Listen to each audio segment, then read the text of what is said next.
क्रांतिज्योती सावित्रीबाई फुले यांच्या जयंतीनिमित्त त्यांचे जन्मगाव असलेल्या खंडाळा तालुक्यातील नायगाव येथील स्मारकास मुख्यमंत्री एकनाथ शिंदे यांनी पुष्पहार अर्पण करून अभिवादन केले।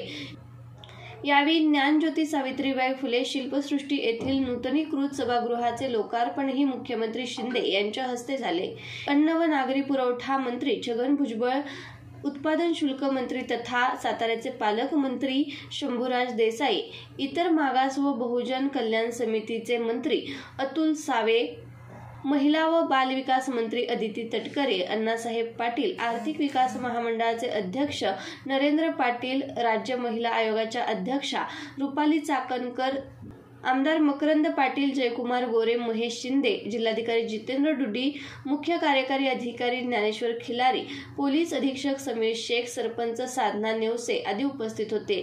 ज्ञानज्योती सावित्रीबाई फुले शिल्पसृष्टी येथील नूतनीकरण करण्यात आलेल्या ज्ञानज्योती सावित्रीबाई फुले सभागृहाचे लोकार्पण मुख्यमंत्री शिंदे यांच्या हस्ते झाले। या सभागृहाच्या नूतनीकरणाअंतर्गत स्थापत्य कामांसाठी आणि विद्युतीकरणासाठी प्रत्येकी 15 लाख याप्रमाणे एकूण 30 लाख रुपये खर्च करण्यात आले आहेत, अशी माहिती यावेळी देण्यात आली।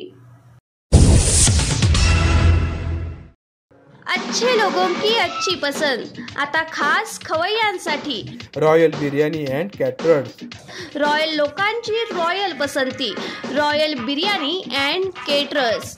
AC डायनिंग हॉल, फॅमिलीसाठी वेगळी बैठक व्यवस्था। एक वेळ अवश्य भेट द्या। आमचा पत्ता 64 मल्हारपेठ, गीते बिल्डिंग जवळ, सातारा। Mobile number 86 37 70 0070। अच्छे लोग अच्छी पसंद, रॉयल बिर्याणी अँड केटरर्स।